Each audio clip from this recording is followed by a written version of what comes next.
ताई, काल निकाल सगळे स्पष्ट झालेले आहेत. आज पवारसाहेबांकडे सगळ्याच नेत्यांची बैठक होती. काय निकालाबद्दल चर्चा झाली आणि नाही, एक राष्ट्रवादीला जो तर धक्का बसलेला आहे? कुठला धक्का असं नाही, मला काय फारसा वेगळा काही निकाल अपेक्षित नव्हता. एकतर कारण तुम्हाला एकतर जे निवडून आले त्यांच्या सगळ्यांचं मी मनापासून अभिनंदन करते आणि जे कोणी निवडून आले त्यांनी महाराष्ट्राची सेवा करावी, चांगला विकास करावा, अशा मनापासून प्रत्येक निवडून आलेल्या नगराध्यक्षाला मी शुभेच्छा देते. हा पहिला मुद्दा. दुसरा मुद्दा, महाविकास आघाडीचा जो परफॉर्मन्स राहिलेला आहे, अर्थातच आम्ही त्याचं आत्मचिंतन केलं पाहिजे. पण त्याचबरोबर मी एक डेटा ॲनालिसिस सांगते. मी कुणावरही टीका करत नाही आहे. जो जिता वही सिकंदर. पण आम्ही अनेक वर्ष सत्तेत राहिलो आणि साधारणपणे जो सत्तेत पक्ष असतो, तुम्ही पॅन इंडिया हा डेटा बघा, जो सत्तेत असतो तोच हे लोकल बॉडी इलेक्शन म्हणजे नगरपालिका, छोट्या ह्या ज्या पंचायत ह्याच्यात असतात, त्यांचा परफॉर्मन्स नेहमीच चांगला असतो. हा डेटा सांगतो. आणि गमतीचा एक भाग असा, तुम्ही एक कॅल्क्युलेशन करून बघा. मी काल मला डेटा ॲनालाइज करायला खूप आवडतं, म्हणून मी हा डेटा ॲनालिसिस करून तुम्हाला सांगते की भारतीय जनता पक्ष वर्सेस ऑल जर तुम्ही केलं, म्हणजे सेना एक केली, राष्ट्रवादी एक केली, काँग्रेस आणि राष्ट्रवादी शेवटी काँग्रेसच आहे, ते 3 एक केले, हे एक केले, आणि भारतीय जनता पक्षामध्ये प्युअर भारतीय जनता पक्षाचे किती खरं निवडून, म्हणजे तुमच्याच एका चॅनलवर मी आज सकाळी राजेंची एक साताऱ्याचं सांगितलं की साताऱ्यामध्ये त्यांचा परफॉर्मन्स किती चांगला झाला आहे. हा भारतीय जनता पक्षाचा परफॉर्मन्स नाही आहे, हा राजेंचा परफॉर्मन्स आहे. राजे जेव्हा राष्ट्रवादी काँग्रेस पक्षात होते तेव्हा परफॉर्मन्स साताऱ्याचा चांगला होता. ते आणि आदरणीय पवार साहेबांचा करिश्मा होता. तेव्हा सातारा सगळे प्रेमाने निष्ठेने साताऱ्याचा विकास झाला. आता दोन्ही राजे आज भारतीय जनता पक्षात आहेत. त्याच्यामुळे हा खरंच एकट्या भारतीय जनता पक्षाचा यश. आणि मला सांगा, नगरमध्ये तुम्ही पाहिलं किती नगरमधलं यश हे ओरिजिनल कुठल्या पक्षातले. त्याच्यामुळे भारतीय जनता पक्षाचं यश आहे का, तर 2000% यश आहे. ते मान्यच केलं पाहिजे. पण ते भारतीय जनता पक्षाचंच यश आहे का इनकमिंगचं यश आहे, ह्याचाही वास्तव आपण एक डेटा ॲनालिसिस म्हणू. म्हणजे तो प्युअर भारतीय जनता पक्षाचा वोटर आहे का, ज्या कारणांमुळे कुठल्या कारणांमुळे कोण कुठे गेला आता ह्याच्यात मला पडायचं नाही, कारण का त्यांच्यासाठी आनंद दिवस आहे. मला काय मिठाचा खडा त्याच्यात टाकायचा नाही.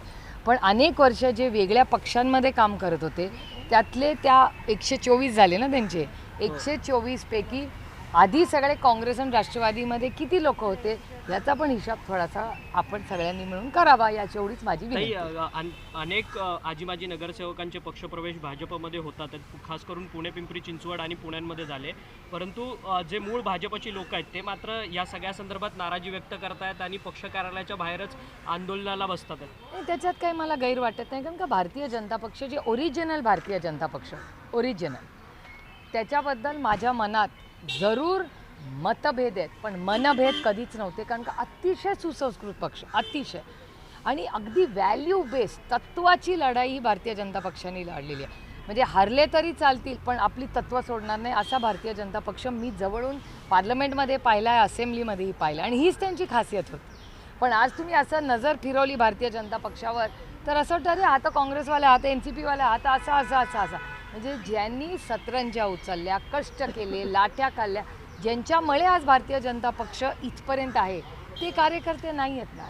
दुर्दैव आहे की त्या कार्यकर्त्यांना आज कुठे, म्हणजे आज फक्त जो जिंकून येईल, विनेबिलिटी हा एकच एक क्रायटेरिया भारतीय जनता पक्ष, मग तो कुठल्याही पक्षात असू दे, त्याला घ्या.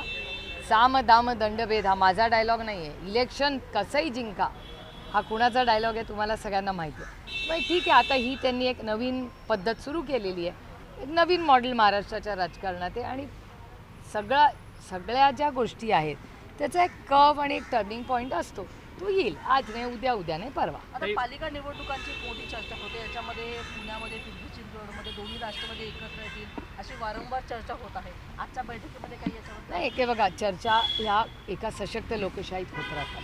अनेक पक्षांच्या अनेक कार्यकर्ते असतात, उत्सुक असतात, त्यांची काही मतं असतात, त्याच्यामुळे काही TV वर बोलतात, काही आमच्या कुणाशी बोलत असतात. पण अधिकृत प्रस्ताव हा कुणात, म्हणजे ना आम्ही दिला ना त्यांनी आम्हाला दिला. त्यामुळे दोन्ही राष्ट्रवादीचा आत्तापर्यंत काही चर्चा ना आम्ही त्यांच्याशी केली ना त्यांनीही आमच्याशी केली. दोन्ही बाजूनी महाविकास आघाडीची आमची चर्चा चाललेली आहे. हा पहिला मुद्दा. आणि दुसरा महत्त्वाचा मुद्दा की आपल्याला आठवत असेल की आदरणीय पवारसाहेबांनी मागच्याच वेळी नगरपालिकेला तुम्ही सगळ्यांनी पाहिलं असेल काही ठिकाणी म्हणजे सगळेच पक्ष एकमेकाबरोबर गेले. त्याच्यामुळे अनेक ह्या गोष्टी पुढच्या 1-2 दिवसात तुम्हाला क्लिअर राज्यात दिसतील. ताई, दादा एकीकडे सतेज पाटलांबरोबर फोनवरतून बोलतात आहेत की पुण्यामध्ये काँग्रेस सोबत आली पाहिजे आणि दुसरीकडे हा प्रश्न आहे की महाविकास आघाडीमध्ये जर अजित पवार आले तर त्यांचं स्वागत होणार का पुणे पिंपरी नाही, एकतर चिंचवडसाठी? बंटी सतेज पाटलांशी अजित पवारांचं बोलणं झालं आहे का नाही हे मला खरंच माहिती नाही आणि मला कसं माहिती असेल. आणि त्याचबरोबर आता पुढे सीट वाटप म्हणजे आमची महाविकास आघाडीची सीट वाटपची डिस्कशन काल रात्रीपर्यंत चाललं. प्रशांतदादाही आता येऊन गेले. काय कसं काय करायचं ह्याची सविस्तर चर्चा झाली. अजून काही छोटे मोठे काही पक्ष आहेत ज्यांना आमच्या विचारांनी पुण्याच्या विकासासाठी हे जे काय होईल ते फक्त आणि फक्त पुणेकरांच्या विकासासाठी. कारण का पुण्यामध्ये आज हिंजवडी हा माझा म्हणजे ज्या भागाची मी लोकप्रतिनिधी म्हणून काम करते त्या हिंजवडीमध्ये ट्रॅफिक असेल, एअर पोल्युशन असेल, किती मोठी आव्हानं आहेत. पाण्याचा प्रश्न आहे, कचऱ्याचा प्रश्न आहे. ही खूप मोठी आव्हानं आज पुणे शहरात आहे. मग ज्यांचं राज्य इतके वर्ष होतं 24/7 पाण्याचा प्रस्ताव हा कोणी दिला होता पुणेकरांना 7 वर्षापूर्वी? तुमचा ट्रॅफिक कमी करू हे कोण म्हणलं होतं?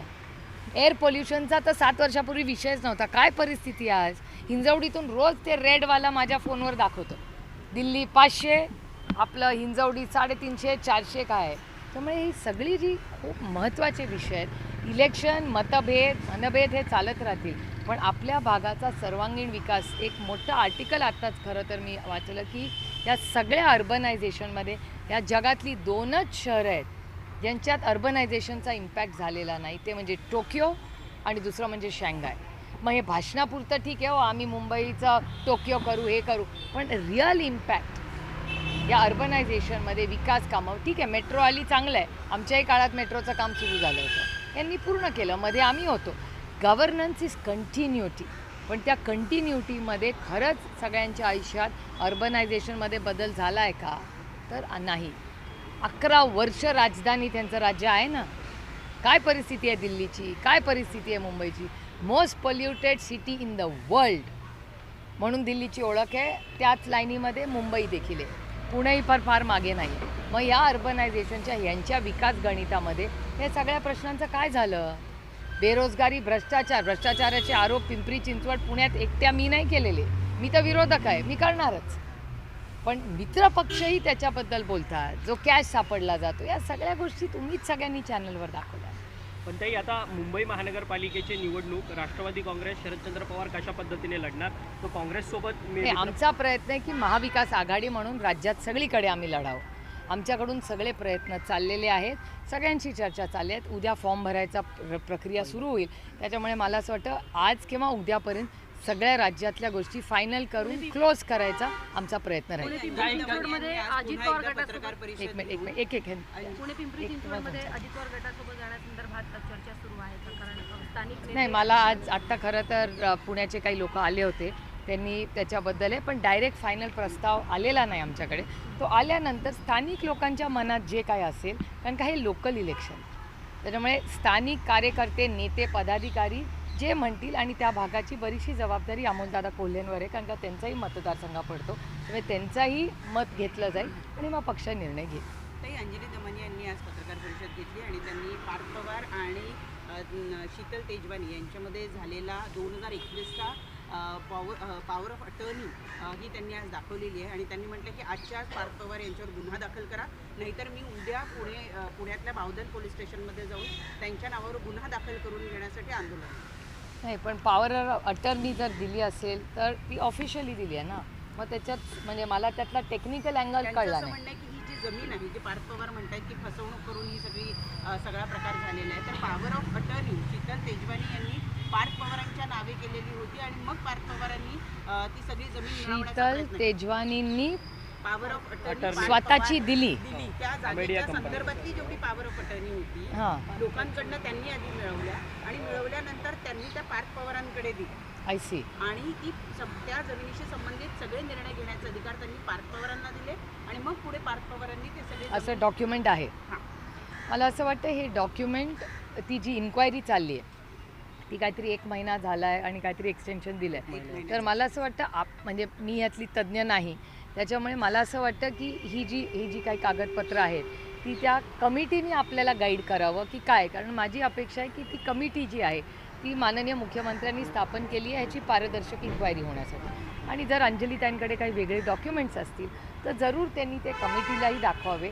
आणि त्यांचा अभ्यास नेहमी दांडगाच असतो, पण माझा या विषयातला अभ्यास एवढा नाही रेव्हेन्यूचा. त्याच्यामुळे अर्थातच मी त्यांची प्रेस कॉन्फरन्स आजची खरंच नाही पाहिलेली, तुम्ही बघताय मी सकाळपासून, तर मीही त्यांची प्रेस कॉन्फरन्स बघीन, काय त्यांनी आरोप प्रत्यारोप केले त्याचा एक अभ्यास करून मी उद्या तुम्हाला सविस्तर याच्यावर बाईट देईन. ताई, हिंदी में बता दीजिए, कल जो है चुनाव के नतीजे घोषित हुए, आत्मचिंतन के लिए आज बैठक हुई थी। नहीं, आत्मचिंतन तो करना ही चाहिए, लेकिन पहले जो चुन के आए मैं उनको बहुत बहुत बधाई देना चाहती हूँ, क्योंकि जो जीता वही सिकंदर, तो बधाई तो दूंगी। और उन सब ने जो चुन के आए उन्होंने महाराष्ट्र के हित में काम करना चाहिए, इतनी उम्मीद रखती हूँ। लेकिन आपने अगर डेटा देखा तो डेटा में आप देखेंगे कि जो हमेशा सत्ता में होता है उसी की ये नगर पालिका, ये जो छोटे इलेक्शंस होते हैं हमेशा उन्हीं की जीत होती है, तो कोई नई बात नहीं है। और मेरे ख्याल से कि आपने देखा है जिस तरह से एनसीपी तोड़ी गई, शिवसेना तोड़ी गई, जिस तरह से मतों का विभाजन हम सब में किया, उस हिसाब से तो मुझे कोई आश्चर्य नहीं लगा, क्योंकि तोड़ मरोड़ के ये सब हुआ है। और जो 124 जो बीजेपी के आए, मैं बड़ी विनम्रता से कहना चाहती हूँ, डेटा ड्रिवन है कि 124 में कितने बाहर के चुन के आए। सातारा की उदाहरण दीजिए, सातारा के दोनों राजा पहले कांग्रेस में थे, एनसीपी में थे, अभी बीजेपी में। तो ये ताकत बीजेपी है या सातारा की दोनों राजा की है, इसका भी थोड़ा सोचना चाहिए ना। तो वैसे तो जो जीता वही सिकंदर मैं मानती हूँ, लेकिन ताकत बीजेपी एज अ पार्टी बड़ी है या बीजेपी ने बाहर से सब ताकतवर लोग लेके अपनी पार्टी बढ़ाई है, इसके भी बारे में थोड़ा सोचना चाहिए। आने वाले कॉर्पोरेशन चुनाव में तय चर्चा ये है कि पिंपरी चिंचवड में दोनों पवार गुट साथ में आके जो है चुनाव लड़ सकते हैं। प्रस्ताव किसी की तरफ से आगे जो है आया है? नहीं, देखिए दोनों अध्यक्षों में बात हुई, ऐसा मैंने भी सुना है, आज के पेपर में भी आया, लेकिन ऑफिशियल प्रस्ताव ना हमने उनको भेजा है ना उनके यहाँ से हमारे यहाँ आया है। तो मेरे ख्याल से कल परसों में हमारी कोशिश रहेगी कि मुंबई हो, पूना हो, नासिक हो, नागपुर हो, कहीं भी हो, महाराष्ट्र में हर जगह जहाँ जहाँ इलेक्शन है, पीसीएमसी हो, महाविकास आघाड़ी साथ में लड़ी, ऐसी हमारी पूरी ताकत से कोशिश रहेगी।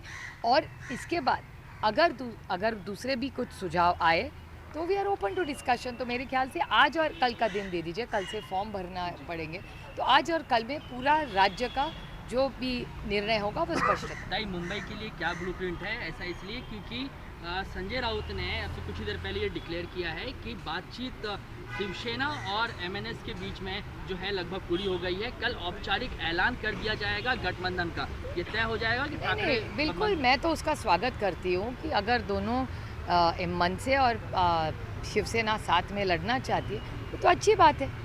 और किसी एक सशक्त लोकतंत्र में किससे अलायंस करना है वो तो उसका अधिकार है। और हमारी कोशिश रहेगी कि सबको साथ लेके चलने की, क्योंकि महाराष्ट्र के और मुंबई के, पूना, पीएमसी, नासिक, जहाँ जहाँ नागपुर, जहाँ जहाँ इलेक्शन है, वो विकास के नाम पे हम जो भी अलायंस करेंगे वो अच्छे विकास के लिए ही करेंगे। ताई, एक सवाल ताई, आपने ये कहा कि लगातार दिल्ली के बाद अब मुंबई की हवा भी खराब होती जा रही है, पुणे भी इससे दूर नहीं डेटा है। बोल रहा है, मैं नहीं बोल रही हूँ, आपका चैनल रोज दिखाता है। अरावली का मामला जो है वो अब नेशनल मुद्दा बनता जा रहा है, उस पर आपका क्या कहना है? क्योंकि अब ये कहा जा रहा है कि अगर उसको नुकसान पहुंचाया जाएगा तो आने वाले दिनों में और दिक्कतें होंगी। नहीं, बिल्कुल बात सही है। मेरे ख्याल से काफ़ी चैनल्स भी उसके विरोध में बोल रहे हैं, मीडिया में भी आ रहा है, एनवायरमेंटल एक्सपर्ट्स भी बोल रहे हैं। तो मेरे ख्याल से जो भी करना है वो बड़ी सोच समझ के, एक भी अगर पेड़ कहीं भी, आप नासिक में देख रहे हैं क्या हुआ, महाराष्ट्र में चंद्रपुर में आप देख रहे हैं क्या हो रहा है, चंद्रपुर में पेड़ रोज काटे जा रहे हैं, हमने कितना बड़ा आंदोलन वहाँ खड़ा किया। तो हर पेड़ काटने के बाद पहले 10 बार सोचिए, क्योंकि आपके भविष्य, आपके बच्चों का भविष्य इस पेड़ से जुड़ा हुआ है। ताई, एक शेवटचा प्रश्न की पुण्यातले अजितदादा पवारांचे एक पदाधिकारी आहे, त्यांनी आता थोड्या वेळापूर्वी असा एक बाईट दिलेला आहे। ते म्हणाले की दोन्ही राष्ट्रवादी एकत्रित निवडणुका लढणार आहेत, परंतु निवडणुकीचं चिन्ह मात्र घड्याळ असणार आहे। माझ्या काय दत्ता दणकवडेंचं स्टेटमेंट आहे, नावच घेऊन विचारा। माझं आणि दत्ताभाऊचं काही बोलणं झालेलं नाही। माझे आणि दत्ताभाऊचे कौटुंबिक संबंध गेले अनेक वर्षाचे आहेत, आम्ही एकाच मतदारसंघात काम करतो, पण असला कुठलाही प्रस्ताव आमच्याकडे आलेला नाही। ते दत्ताला काही वेगळी माहिती असेल, दत्ताभाऊंना तर मला माहिती नाही, पण राष्ट्रवादी काँग्रेस पक्ष शरदचंद्र पवारकडे असा कुठलाही प्रस्ताव आलेला नाही ना आम्ही त्यांच्याकडे दिला आहे. त्याच्यामुळे कुठलाही प्रस्ताव नसताना मला माहिती नाही की काय म्हणजे कसं काय ते असं म्हणले. त्यांना काही वेगळी माहिती असेल, त्यांच्या अंतर्गत चर्चा काय असेल तर मला त्याची माहिती. त्यांची इच्छा आहे ही की दोन्ही हे बघा, दत्ताभाऊंचे आणि माझे इलेक्शनच्या पुढे जाऊन आमचे कौटुंबिक संबंध आहे. इलेक्शन 5 वर्षांनी येतात हो, पण दत्ताभाऊंच्या कुटुंबाचे म्हणजे धनकवडे कुटुंब, सुळे फॅमिली, पवार फॅमिली यांचे अनेक 3, 4, 5 दशकाचे कौटुंबिक संबंध आहेत. जे राजनीती चलती रहेगी. त्यांची इच्छा असेल आता बघूया काय होईल पुढे. सोशल मीडियावरती काही व्हिडिओज व्हायरल होतात की रत्नागिरी जिल्ह्यामध्ये काही केमिकल्स कंपन्या परदेशातून येणार आहेत आणि एकंदरीतच घातक असं रसायन जे आहे ते कोकणातल्या समुद्रात सोडलं जाणार, त्यामुळे कुठेतरी जैवविविधता असेल किंवा नागरिकांना धोका आहे. मी ती इंस्टाग्रामवर ती रील पण पाहिली आणि बातमीही पाहिली की एक इटॅलियन कंपनी आहे. मला आठवत असेल तर हे मी 2-4 दिवसापूर्वीच पाहिलेलं आहे. एक इटॅलियन कंपनी आहे. मी त्याची महाराष्ट्र सरकारला विनंती केली की ह्याची मला माहिती हवी आहे, कारण का कोकणामध्ये माझे जे कोणी सहकारी आहेत त्यांनाही मी विनंती केली आहे की बाबांनो, हे खरंच इन्व्हेस्टमेंट येतं आहे का हे काहीतरी रीलचं AIचं आहे. तर मग ही माहिती अशी येते बाहेर पहिल्या टप्प्यात, पण त्याचं माझ्याकडे कागदपत्र आणि कन्फर्मेशन आहे. पण इटॅलियन कंपनी आहे, ते डम्पिंग ज्याला इंग्रजीत शब्द मिळतात की डम्पिंग करते ती कंपनी. तर ती डम्पिंग आता तिथे अलाउड, त्यांना तिथे त्या सरकारने बंद केलेलं आहे. त्याच्यामुळे ते डम्पिंग करण्यासाठी ती इटॅलियन कंपनी भारतात येते आणि तुमच्या आणि माझ्या सुंदर कोकणामध्ये ती येते आणि तिथलं सगळं जे डम्पिंग करायचं असेल केमिकल वेस्ट ते सगळे कोकणात येऊन सोडणार आहेत, त्या कोकणाच्या अप्रतिम स्वच्छ सुंदर पाण्यात. त्याच्यामुळे तसं जर होणार असेल तर अर्थातच त्याचा माणुसकीच्या नात्याने राजकारण बाजूला ठेवून, सगळ्याच गोष्टीत राजकारण आणायचं नसतं, पण राजकारण ठेवून आपल्या कोकणासाठी आपण सगळ्यांनी ताकदीने लढलं पाहिजे.